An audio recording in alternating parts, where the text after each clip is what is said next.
नमस्कार दोस्तों, आप सभी का स्वागत है आपके अपने YouTube channel GS with Dinesh sir में।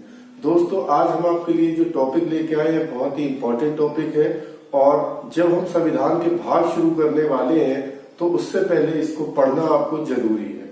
दोस्तों, आज की जो हमारा टॉपिक है इसका नाम है भारत में राज्यों का गठन। जैसे कि आज आप लोग देखते हैं कि भारत में वर्तमान में 28 राज्य और 9 केंद्र शासित प्रदेश हैं। तो क्या शुरुआत से ही ऐसा हुआ करता था या पहले इनकी रूपरेखा कुछ और प्रकार की थी? तो इन सारी चीजों पे हम चर्चा करेंगे।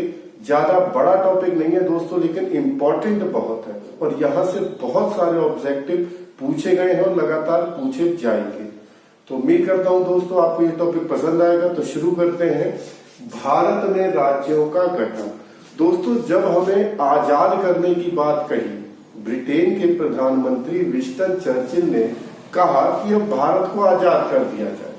तो जब भारत को आजाद करने की बात हुई तो उस समय दोस्तों मैंने पहले भी बताया था, भारत में 565 रियासतें थी। इन 565 रियासतों से कहा गया कि या तो आप भारत में मिल जाओ या पाकिस्तान में मिल जाओ या फिर क्या हो जाओ, स्वतंत्र बनके रहो। जैसे कि आपको पता होगा दोस्तों, थोड़ा सा मैं ध्यान दिला दूं, भारत का जो विभाजन हुआ है वो माउंटबेटन योजना के तहत हुआ है। अगर आपसे पूछता है कि भारत का विभाजन किस योजना के तहत हुआ है तो ध्यान रखिएगा, माउंटबेटन योजना के तहत विभाजन हुआ था और दो बने थे, एक भारत और दूसरा आप सभी को पता है पाकिस्तान। तो दोस्तों हुआ क्या था कि जो 565 रियासतें थी इनसे प्रश्न पूछा गया कि आप भारत में रहना चाहते हो तो भारत में रहिए, पाकिस्तान में रहना चाहते हैं पाकिस्तान में रहिए, स्वतंत्र रहना चाहते हैं तो स्वतंत्र रहिए। तो दोस्तों इसमें से जो रियासतें थी वो पाकिस्तान तो 12 रियासतें गई और 3 रियासतों ने स्वतंत्र रहने का निर्णय लिया। ये 3 रियासतें दोस्तों कौन कौन सी थी? सबसे पहली थी जूनागढ़, दूसरी थी जम्मू कश्मीर और तीसरी थी हैदराबाद। इन तीनों रियासतों ने यह निर्णय लिया कि अब हम स्वतंत्र रहेंगे, यानी ना हम भारत में मिलेंगे और ना ही पाकिस्तान में। तो इन जो रियासतें हैं, भारत में रियासतों का एकीकरण या विलय करने का जो काम कर रहे थे उनका नाम था सरदार वल्लभ भाई पटेल। यानी अगर मैं दूसरे शब्दों में कहूं तो रियासतों को विलय करने का काम, रियासतें विलय करने का काम भारत के लिए कौन कर रहे थे? हमारे सरदार वल्लभ भाई पटेल, जिन्हें आप लौह पुरुष या आयरन मैन के नाम से भी जानते हैं। तो सरदार पटेल को जब रियासतें इकट्ठे करने की बात कही गई तो वो रियासतों को इकट्ठा करने लगी। बात आई जूनागढ़, तो जूनागढ़ को मिलाया गया दोस्तों जनमत संग्रह द्वारा। जब यहाँ के लोगों से पूछा गया कि यहाँ के जो राजा साहब थे वो पाकिस्तान में मिलना चाहते थे, जनता चाहती थी भारत में, तो यहाँ वोटिंग करा दी गई। वोटिंग से जिसमें ज्यादा मत आए तो सबसे ज्यादा वोट मिले भारत के लिए, तो जूनागढ़ का विलय भारत में हुआ जनमत संग्रह। बहुत बार प्रश्न बना है और आगे भी बनेगा। जम्मू कश्मीर का दोस्तों इसकी बड़ी लंबी कहानी है, मैं आपको आगे पढ़ाऊंगा भी, क्योंकि अब 370 विशेष राज्य नहीं रहा है, इससे पहले विशेष राज्य था। जब यहाँ पर डोगरा राजा हरि सिंह का राज हुआ करता था तो उन्होंने निश्चय किया कि ना हम भारत में मिलेंगे ना पाकिस्तान में मिलेंगे, लेकिन अचानक उन पे हमला होने पर पटेल जी से उन्होंने मदद मांगी थी और उसके बाद कुछ शर्तों के द्वारा, जिसे हम कहते हैं विलय पत्र पर हस्ताक्षर द्वारा, विलय पत्र पर हस्ताक्षर द्वारा मिला लिया गया जम्मू कश्मीर को भारत में। और तीसरा दोस्तों बचा हैदराबाद। तो हैदराबाद को दोस्तों पटेल जी के द्वारा सैनिक कार्यवाही की गई और एक सैनिक कार्यवाही के द्वारा एक ऑपरेशन चला था दोस्तों, उस ऑपरेशन का नाम था पोलो। और ऑपरेशन पोलो के तहत सैनिक कार्यवाही करके इन तीनों का एक एक करके विलय कर लिया गया भारत में। और विलय करने का काम किसे दिया गया है? तो सरदार वल्लभ भाई पटेल। तो दोस्तों जब हमारा देश आजाद हुआ, रियासतों का विलय हुआ, तब इस तरह की स्थिति नहीं थी राज्य और केंद्र शासित प्रदेश। उस समय जो भारत था उसे 4 भागों में बांटा जाता था। A category, B category, C category, D category. ऐसे प्रांत जहां गवर्नर रूल करते थे या गवर्नर जनरल राज करते थे, उन प्रांतों को कहा जाता था ए भाग। यानी कि जहां पर सीधे गवर्नर जनरल का शासन होता था, वो रियासतें किसमें आती थी? ए कैटेगरी में। बी में आती थी दोस्तों बड़ी रियासतें। जो बड़ी रियासतें थे उन्हें रखा गया था बी में। सी में रखी गई थी छोटी रियासतें, और जो डी में थी इसे विदेशों से अर्जित, यानी विदेशों से जो अर्जित हमने राज्य किए थे उनको रखा जाता था डी कैटेगरी में। और इसे जैसे कि हम देख सकते हैं अंडमान निकोबार। तो इस तरह से उस समय राज्य और केंद्र शासित प्रदेशों की व्यवस्था न होकर ये 4 कैटेगरियां हुआ करती थी। अब स्थिति कैसे बनी कि भाई ठीक है, अब आप क्या करें कि भारत में राज्यों का हो। अब देखिए भारत में आपको पता है बहुत सारे अलग अलग भाषा के लोग हैं, अलग अलग संस्कृतियां हैं। खास तौर से दक्षिण भारत की तरफ जाएंगे तब आप वहां लोग जब रहते थे आपस में, कोई कन्नड़ बोल रहा है, कोई तेलुगु बोल रहा है, कोई तमिल बोल रहा है, कोई मलयालम बोल रहा है, तो बड़ी दिक्कतें आती थी लोगों को। तो लोगों ने यानी जनता गई राजेंद्र प्रसाद जो हमारे उस समय राष्ट्रपति थे, और राजेंद्र प्रसाद जी से कहा कि भाई आप जो राज्यों का गठन है वो भौगोलिक और प्रशासनिक सुविधाओं पे था। तो उन्होंने कहा भौगोलिक प्रशासनिक सुविधाओं को कम कर दीजिए और आप भाषा के आधार पर राज्यों का गठन करिए। तब दोस्तों राजेंद्र प्रसाद ने जनता की ये बात सुनी, पर एक व्यक्ति थे एस के धर जो कि इलाहाबाद हाईकोर्ट के रिटायर्ड जज थे। तो हाईकोर्ट के रिटायर्ड जज एस के धर की अध्यक्षता में एक समिति बनाई जिसे भाषाई प्रांतीय समिति कहा गया, और उससे कहा गया कि भाई आप एक अपनी रिपोर्ट तैयार करिए, क्या हमें भारत में राज्यों का गठन भौगोलिक, प्रशासनिक और आर्थिक सुविधाओं के आधार पर करना चाहिए या फिर भाषा के आधार पर। तब इस एस के धर समिति का जब गठन हुआ 27 नवंबर 1947 को, तब इसने अपनी जो रिपोर्ट थी वो सौंपी थी 10 दिसंबर 1948 को। और 10 दिसंबर 1948 को जब इस 4 सदस्यीय प्रांतीय समिति ने अपनी रिपोर्ट सौंपी, तो दोस्तों इसने कहा कि नहीं, राज्यों का गठन प्रशासनिक, भौगोलिक और वित्तीय सुविधाओं के आधार पर ही होना चाहिए, ना कि भाषा के आधार पर। ठीक है भाई, जनता को जो कहा गया, राजेंद्र प्रसाद ने कमेटी की बात सुनी और मना कर दिया। अब दोबारा से दोस्तों जनता ने कहा, तो दोबारा से दोस्तों जनता ने जब कहा तो एक नई कमेटी राजेंद्र प्रसाद जी ने बनाई। उस कमेटी का नाम था JBP कमेटी। जे से जवाहरलाल नेहरू, बी से वल्लभ भाई पटेल और पी से पट्टाभी सीतारामैया। इन तीनों ने एक कमेटी बनाई और इन्होंने अपनी रिपोर्ट सौंपी 1 अप्रैल 1949 को।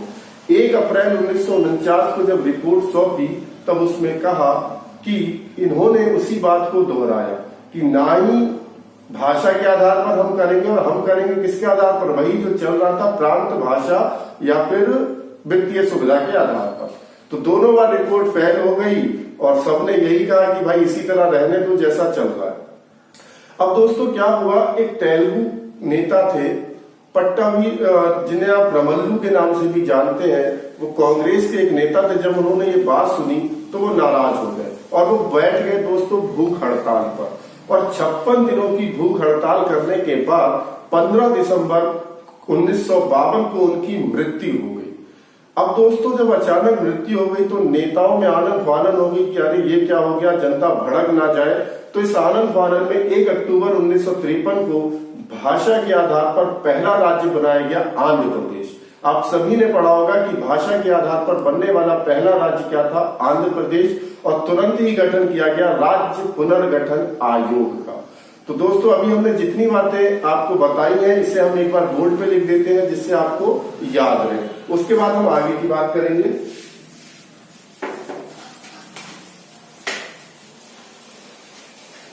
तो दोस्तों मैंने बताया आपको कि राजेंद्र प्रसाद जी ने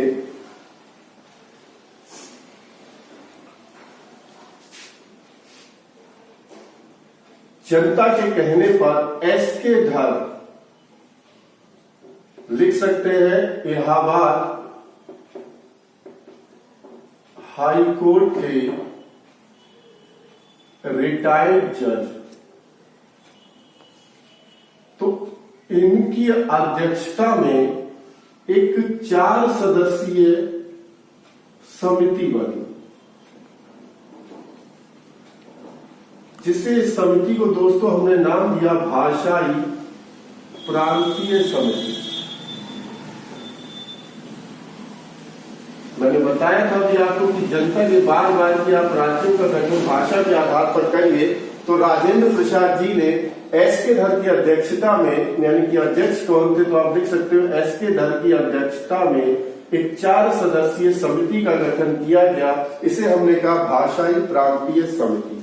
और भाषाई प्रांतीय समिति ने अपनी जो रिपोर्ट सौंपी थी दोस्तों, वो रिपोर्ट सौंपी थी, अभी हमने आपको डेट बताई थी कि ये समिति का अगर मैं गठन की बात करूं तो इस समिति का गठन हुआ था दोस्तों 27 नवंबर 1947 को। और 27 नवंबर 1947 के बाद इसने अपनी रिपोर्ट सौंपी थी 10 दिसंबर 1948, और इसने रिपोर्ट में कहा कि जो राज्यों का गठन है वो भाषा के आधार पर ना होकर प्रशासनिक, भौगोलिक और वित्तीय सुविधाओं के आधार पर होगा। यानी इन्हीं सुविधाओं के आधार पर राज्यों का गठन होगा, न कि भाषा के आधार पर। और क्या कहते हैं कि उन्होंने कहा कि भाषा के आधार पर गठन होगा, न कि प्रशासनिक सुविधाओं के आधार पर। तो दोस्तों पहली जो रिपोर्ट थी तो उसने जो बात थी वो वही कही कि जैसा चल रहा है वैसा ही चलेगा। लेकिन जनता ने दोबारा कहा, तो जनता ने जब दोबारा कहा तो राजेंद्र प्रसाद जी ने, अभी हमने आपको बताया जेबीपी कमेटी, जो कि कहां पर गठित की गई थी दोस्तों, तो ध्यान रखिएगा जयपुर, जेबीपी कमेटी का गठन किया गया। जेबीपी कमेटी से दोस्तों नाम ध्यान रखिएगा, चलिए मैं लिख देता हूं, जवाहरलाल नेहरू,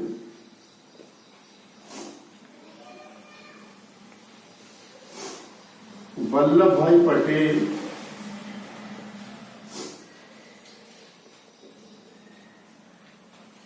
और पट्टाभी सीतारमैया।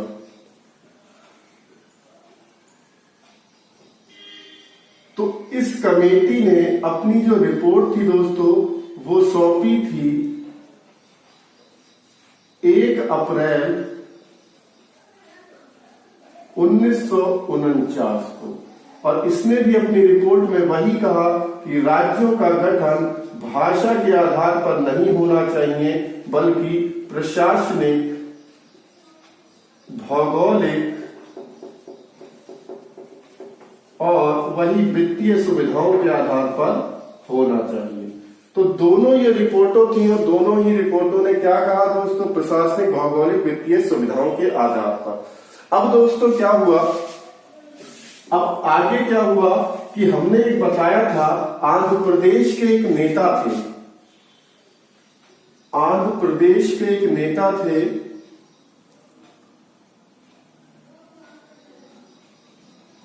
जिनका नाम था रमालू, भी कहीं पर मिल जाएगा और कहीं कहीं पर रमालू, पटवी श्री रमालू जी ने, इन्होंने क्या करा, ये गुस्सा हो गए और इन्होंने कर दी भूख हड़ताल। अब जब दोस्तों भूख हड़ताल कर दी, और भूख हड़ताल करी कितने दिनों की, 56 दिन, और 56 दिन के बाद इनकी दोस्तों क्या हो गई, 15/12/1952 को दोस्तों इनकी हो गई मृत्यु। अब जब इनकी दोस्तों मृत्यु हो गई तो सरकार आनन फानन में आ गई, और आनन फानन में फटाफट से 1 अक्टूबर 1953 को गठन किया गया इसका, आंध्र प्रदेश का। और दोस्तों बहुत बार पेपर में पूछा गया है कि आंध्र प्रदेश भाषा के आधार पर गठित होने वाला, भाषा के आधार पर गठित होने वाला पहला राज्य। तो भाषा के आधार पर गठित होने वाला पहला राज्य दोस्तों कौन सा था, आंध्र प्रदेश। और कब था, तो 1 अक्टूबर 1953। तो ध्यान रखिएगा दोस्तों, तो जैसे ही उनकी मृत्यु हुई गठन कर दिया गया किसका, आंध्र प्रदेश का। अब आंध्र प्रदेश के गठन के साथ ही दोस्तों बनाया गया राज्य पुनर्गठन आयोग। दोस्तों अब 1956 में बनाया गया राज्य पुनर्गठन आयोग। इस आयोग की दोस्तों बात करूं तो इसके अध्यक्ष थे हमारे, बहुत बार पेपर में पूछा गया है, फजल अली। तो राज्य पुनर्गठन आयोग के अध्यक्ष कौन थे, फजल अली। और दोस्तों इसकी सदस्यों की बात करूं तो इसमें 2 सदस्य थे, एक थे के.एम. पणिकर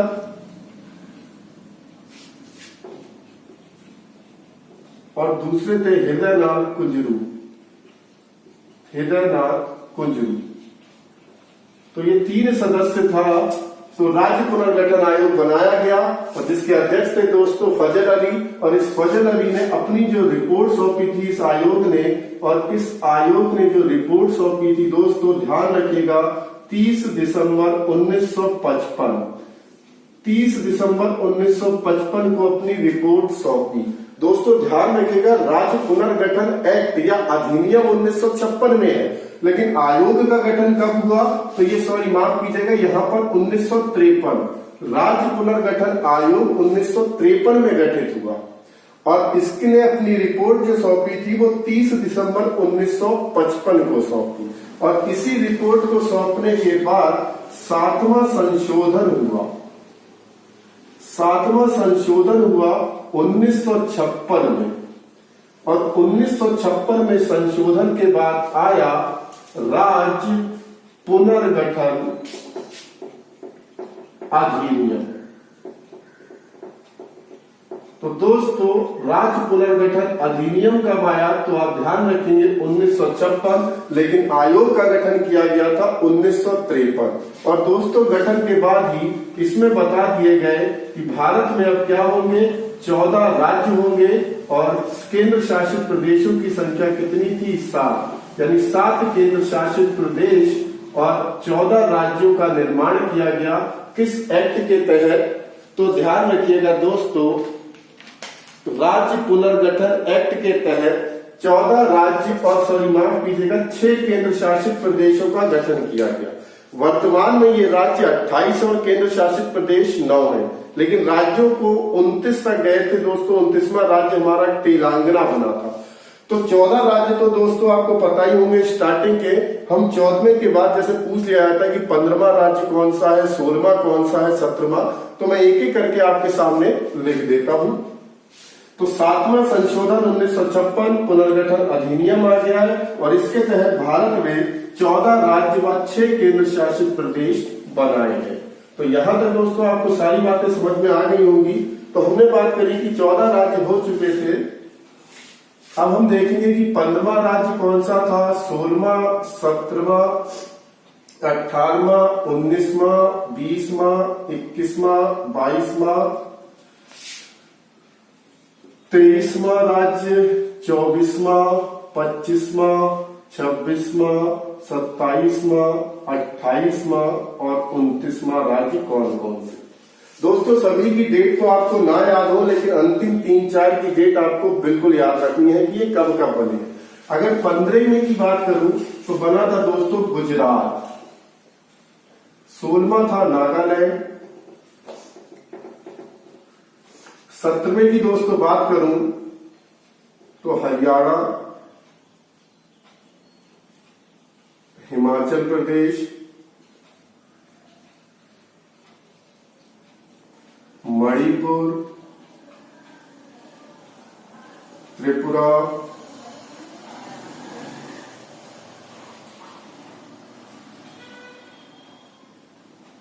मेघालय, सिक्किम, मिजोरम, अरुणाचल प्रदेश, 25वां दोस्तों गोवा, 36वां दोस्तों छत्तीसगढ़, उत्तराखंड और झारखंड, और लास्ट दोस्तों बना है हमारा तेलंगाना। भले इस राज्यों की संख्या दोस्तों अब 28 है, लेकिन हमारे 29 तक राज्य गए थे। अगर दोस्तों आपको मैं लास्ट की मैंने कहा याद रखना है, छत्तीसगढ़ किससे कटा है, तो दोस्तों एमपी से कटा है, और इसकी तारीख आपको ध्यान रखनी है 1 नवंबर 2000। वहीं उत्तराखंड जो दोस्तों वो यूपी से कटा है, और इसकी तारीख ध्यान रखनी है 9 नवंबर 2000। वहीं झारखंड जो कटा है वो दोस्तों बिहार से कटा है, और इसकी तारीख आपको याद रखनी है 15 नवंबर 2000। और आखिरी राज्य जो हमारा बना था ये कटा था दोस्तों आंध्र प्रदेश से, और इसकी तारीख आपको याद रखनी है 2 जून 2014।